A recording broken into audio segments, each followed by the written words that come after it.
Well, today we're in Killyleagh, and this is a place replete with history. This town was the birthplace of Sir Hans Sloane, and there's a lot to interest the visitor here, like the castle behind me. But it's a place that's crucial to Presbyterian history in Ulster, and particularly to the non-subscribing Presbyterian tradition. So one of the important things that can be found, or at least talked about in Killyleagh, is what's called the Killyleagh Academy, more correctly referred to as the Killyleagh Philosophy School, which was almost a university in the early 18th century. And in a later video we'll look at that establishment, although there's not a physical trace of the philosophy school left in Killyleagh. This was also a place where non-subscription was strong, and the church here in the town was very strongly non-subscribing until it made quite an abrupt change and became the Church of Henry Cook.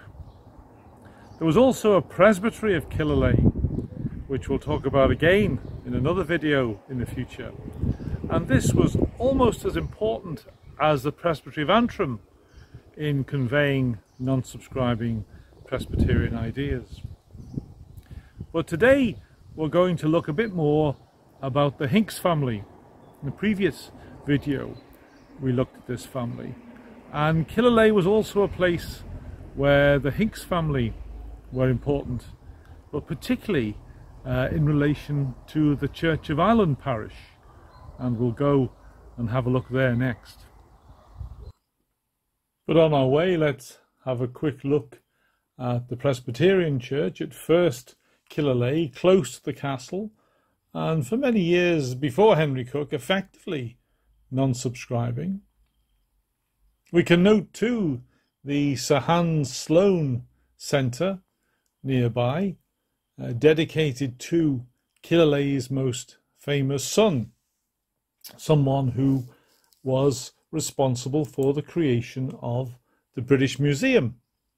And on their website we can read, a physician by trade, Sir Hans Sloane was also a collector of objects from around the world.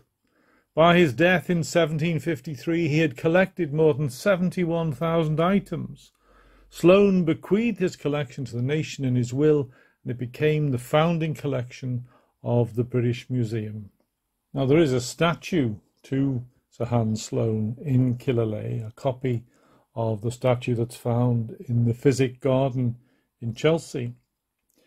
And Sir Hans Sloane wasn't a Presbyterian, wasn't a non-subscriber, but there is a connection with him in that he employed at one point the Reverend Samuel Halliday, who was the first person to promote non-subscription in Belfast. But that again is another story. Now just before we get to the church, we can see on the wall of the former rectory where Edward Hincks lived a blue plaque which commemorates him as the rector and an Orientalist. The Dictionary of National Biography says that despite the seclusion of his country rectory, Hincks established a reputation of the first order among the pioneers of decipherment, that is, of Egyptian hieroglyphics, and later of cuneiform writing in relation to Babylonian, Assyrian, Old Persian and Elamite inscriptions. The Dictionary of National Biography says the analytical powers displayed in these essays were very considerable.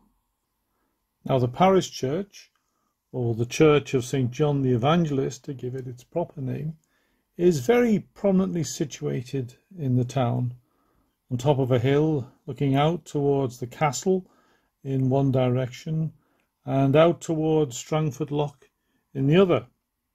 It dates back to about 1640, and the spire was added in 1825. There's a very large graveyard full of interesting memorials around the church.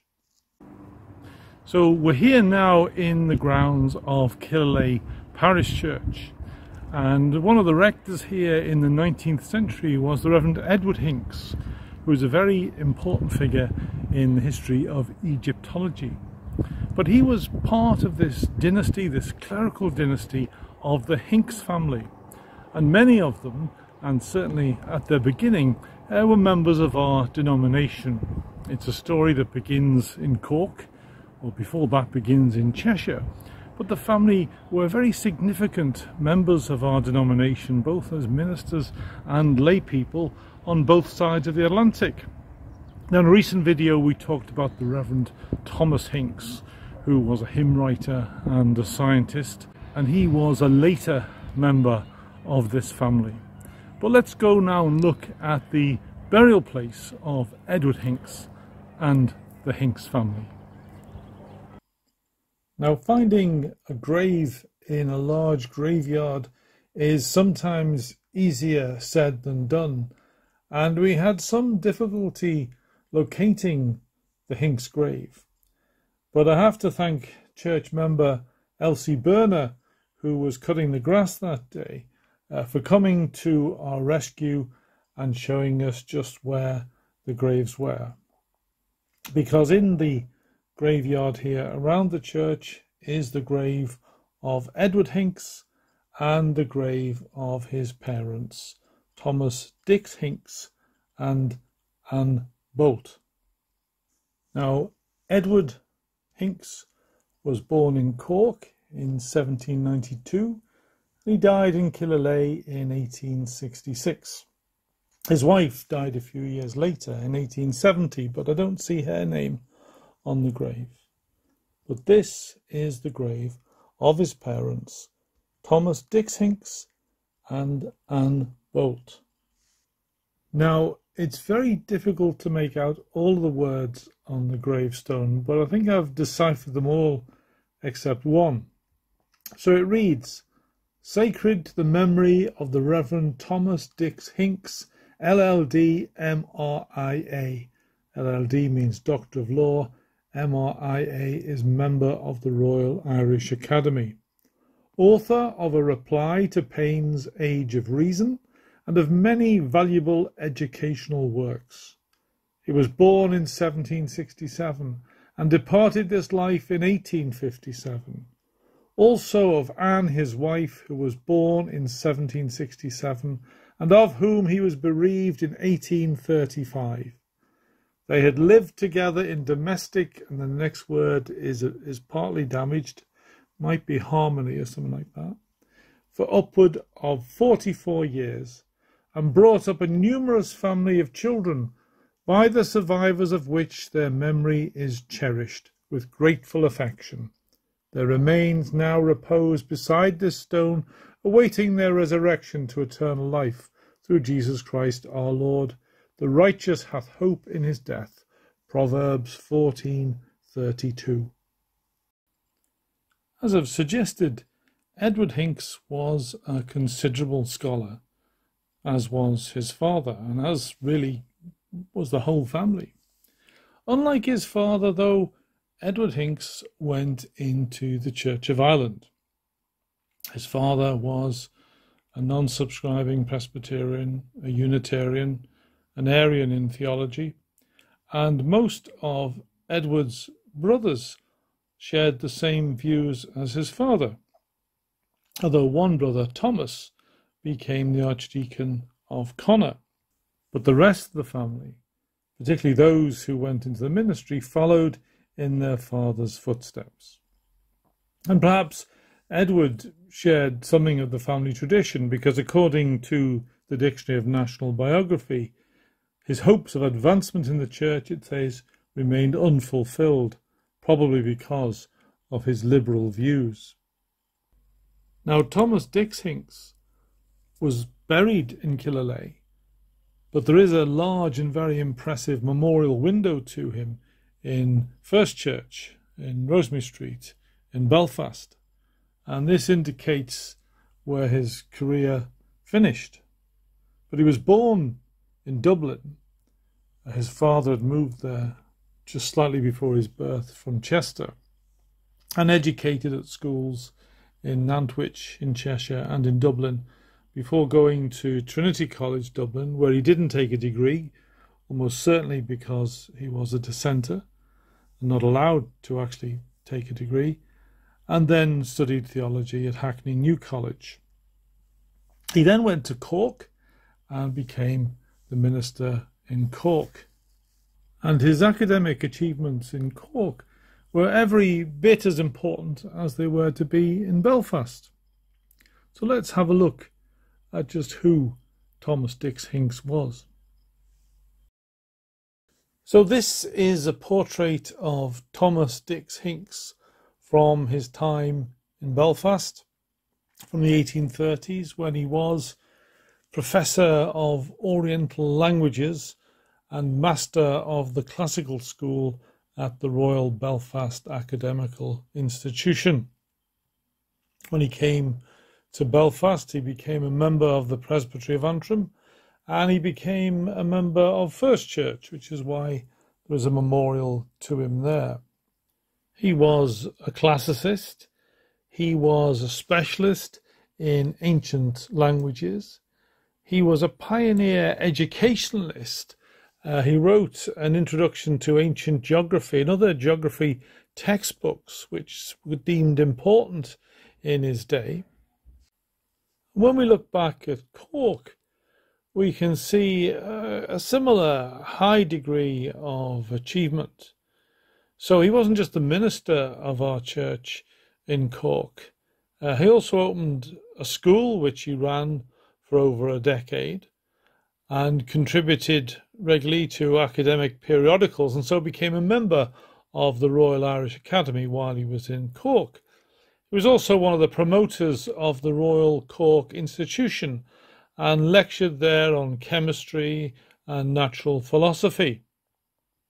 And after a good number of years at Cork, he moved to Fermoy in County Cork in 1815, where he became the head of the Fermoy Academy and also established a small congregation which met in the local courthouse. So he was an extremely able and active person throughout his ministerial career. Whilst in Cork, he also edited the Munster Agricultural Magazine, a quarterly magazine, which no doubt was very important for the development of farming. But his first book to be published was his reply to Thomas Paine's The Age of Reason. And if we go back to his gravestone, we can see that that's what the family, or at least that's what Edward Hincks, chose to have inscribed on his tombstone as the best indication of his many published works.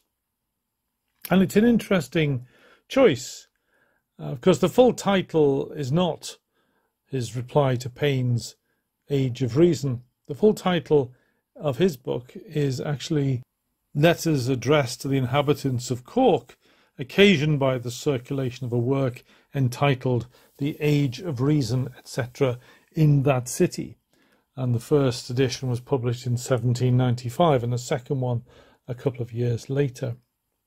Now, this is interesting because if you read the Inquirer today, or these days, you could be forgiven for thinking that Thomas Paine was a Unitarian.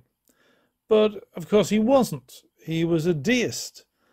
And Unitarians in his day and age, like Thomas Dix Hincks, disagreed with him profoundly. So it was interesting when I was in Rosemary Street to take a picture of his memorial window to notice the notice board outside, which quoted Thomas Paine, something I suppose that Thomas Dix Hincks wouldn't have approved of. Well, let's go back to Killyleagh to reflect for a minute or two on the Hincks family. Thomas Dix Hincks and his wife Anne had 7 children. His wife Anne, as I've mentioned, her family name was Bolt, and she was a member of a very prominent Cheshire Unitarian family of that name, a family that was important across many generations. And of their 7 children, they had 2 daughters and 5 sons. Now, as is inevitably the case for those days, we know a lot less about the daughters than we do the sons. And according to the Dictionary of National Biography, one daughter died unmarried in Montreal in 1877. Her name was Anne. And if we look at the stained glass window in First Church, we can see that the other daughter was called Hannah, and she seems to have died in 1873 or sometime before then. But of the 5 sons, of course, we've heard a lot about Edward. And in the chancel of his church in Killyleagh, there is a memorial to him, quite a discreet memorial, in fact. And as I've mentioned, the other Anglican brother was Thomas, who was Archdeacon of Connor. But the second eldest brother of these 7 siblings was William Hincks. William Hincks was born in Cork, probably in about 1793, and he was educated at his father's school and then at Manchester College, York, which was the main centre for training Unitarian ministers at the time. And on completing his training, he returned to Cork to be ordained as his father's assistant and successor in Princes Street, and then moved on to a succession of ministries, quite prominent and important ministries, first of all at George's Chapel, Exeter, and then at Renshaw Street in Liverpool. Now, a few years after arriving in Liverpool, he was persuaded to go back to Manchester College, York, this time to be the tutor in mathematics and philosophy. In 1839, he accepted the post of minister at Stamford Street Chapel and also began private tuition as well, working with students at University College London. 3 years later, he also became the first editor of the Inquirer magazine, the first Unitarian newspaper. And as the editor of the Inquirer, he stressed and expressed the view in favour of the traditional Unitarian approach against the new ideas coming from people like James Martineau. We continued there for some years and continued in London until 1849, when he returned to the city of his birth, when he was made Professor of Natural History at the newly founded Queen's College, Cork. So he went back to Cork as the Professor of Natural History and stayed there until 1853, when he was made Professor of Natural History at University College, Toronto. And so he went off to Canada to take up this important job at a new university there. And before he got there, all his books, specimens, papers, apparatus, everything was lost when the ship he was travelling on was sunk. So when he got to Canada, he had to start from scratch, as it were. But he became an important figure in Toronto at the University College there, establishing the Natural History Department and a museum. So this was William Hincks, a very, very significant figure in the 19th century. Now, the next brother also entered the Unitarian minister. This was John, born in Cork in 1804. He was educated at Trinity College, Dublin, and at the Belfast Academical Institution, and he succeeded his brother William as minister of Renshaw Street Chapel in Liverpool. He was licensed by the Presbytery of Antrim, and it's recorded that they sent their testimonials to the people in Liverpool and said, "We recommend him to our brethren in England as a young man of the most promising hopes, distinguished for his classical and philosophical knowledge, liberal in his principles, and exemplary in his conduct. From the manner in which his examinations have been passed, as well as from the discourses he has delivered, the Presbytery entertain the most confident expectations of his being not only a learned, but a pious and useful minister of the gospel. Now, whilst in Liverpool, he married his cousin Hannah Bolt, but sadly he died before he'd even reached the age of 27. So a very promising career was cut short in 1831. So that leaves us with just one more brother, the youngest brother, born in Cork in 1807. And this was Francis Hincks. And he too had a Canadian connection, in fact a very profound connection, because he went to Canada as a businessman, a journalist and a politician, and ended up as the Premier of the province of Canada. He too was originally intended for the ministry and was educated at the Royal Belfast Academical Institution. But he chose instead to go into business and chose to go to Canada, where he reached these meteoric heights. And here in Dunmurry, in the Reverend Mack's Library, we have his autobiography, his reminiscences of his public life. A very interesting character, highly successful figure, not only Premier but also Canadian Minister of Finance and also Governor of Barbados, Governor of British Guiana.